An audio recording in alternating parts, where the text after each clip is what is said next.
नमस्कार दोस्तों, स्वागत है आप सभी का हमारे चैनल शिव पार्वती धार्मिक कथा में। आज मैं आप सभी के समक्ष गणेश चतुर्थी व्रत कथा प्रस्तुत करूंगी। हिंदू धर्म में व्रत और पूजा की दृष्टि से चतुर्थी तिथि का विशेष महत्व होता है। यह हर माह में 2 बार आती है। कृष्ण पक्ष की चतुर्थी तिथि को संकष्टी चतुर्थी या गणेश चतुर्थी कहते हैं। वहीं जो चतुर्थी तिथि शुक्ल पक्ष में पड़ती है उसे विनायक चतुर्थी कहते हैं। इस दिन गणेश पूजन से भक्तों के सारे पाप कट जाते हैं और उनकी सारी मनोकामनाएं पूरी होती है। गणेश चतुर्थी व्रत कथा। एक बार भगवान शिव तथा माता पार्वती नर्मदा नदी के किनारे बैठे थे। वहां माता पार्वती ने भगवान शिव से समय बिताने के लिए चौपड़ खेलने को कहा।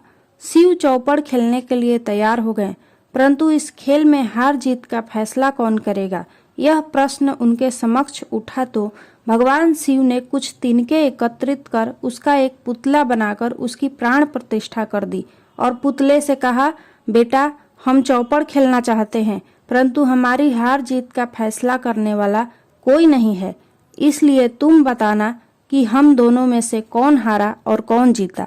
उसके बाद भगवान शिव और माता पार्वती का चौपड़ खेल शुरू हो गया। यह खेल 3 बार खेला गया और संजोग से तीनों बार माता पार्वती ही जीत गईं। खेल समाप्त होने के बाद बालक से हार जीत का फैसला करने के लिए कहा गया तो उस बालक ने भगवान भोलेनाथ को विजयी बताया। यह सुनकर माता पार्वती क्रोधित हो गईं और क्रोध में उन्होंने बालक को लंगड़ा होने, कीचड़ में पड़े रहने का श्राप दे दिया। बालक ने माता पार्वती से माफी मांगी और कहा कि यह मुझसे अज्ञानवश हो गया है, मैंने किसी द्वेष भाव में ऐसा नहीं किया। बालक द्वारा क्षमा मांगने पर माता ने कहा, यहाँ गणेश पूजन के लिए नाग कन्याएं आएंगी, उनके कहे अनुसार तुम गणेश व्रत करो, ऐसा करने से तुम मुझे प्राप्त करोगे। यह कहकर माता पार्वती शिव के साथ कैलाश पर्वत पर चली गईं। 1 वर्ष के बाद उस स्थान पर नाग कन्याएं आईं। तब नाग कन्याओं से श्री गणेश के व्रत की विधि मालूम करने पर उस बालक ने 21 दिन लगातार गणेश जी का व्रत किया। उसकी श्रद्धा से गणेश जी प्रसन्न हुए। उन्होंने बालक को मनोवांछित फल मांगने के लिए कहा।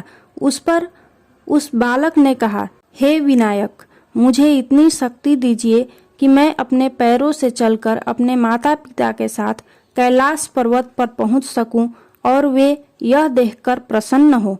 तब बालक को वरदान देकर श्री गणेश जी अंतर्ध्यान हो गए। इसके बाद वह बालक कैलाश पर्वत पर पहुंच गया और कैलाश पर्वत पर पहुंचने की अपनी कथा उसने भगवान शिव को सुनाई।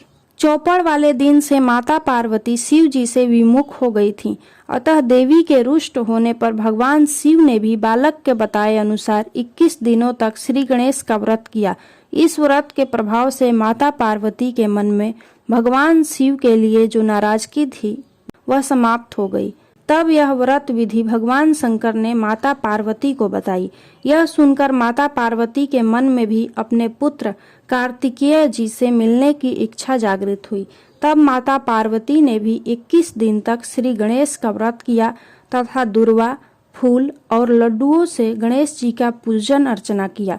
व्रत के 21वें दिन कार्तिकेय भगवान स्वयं माता पार्वती जी से मिलने आ गए। उस दिन से श्री गणेश चतुर्थी का यह व्रत समस्त मनोकामनाओं की पूर्ति करने वाला व्रत माना जाता है। इस व्रत को करने से मनुष्य के सारे कष्ट दूर होकर मनुष्य को समस्त सुख सुविधाएं प्राप्त होती है। बोलिए श्री गणेश भगवान की जय।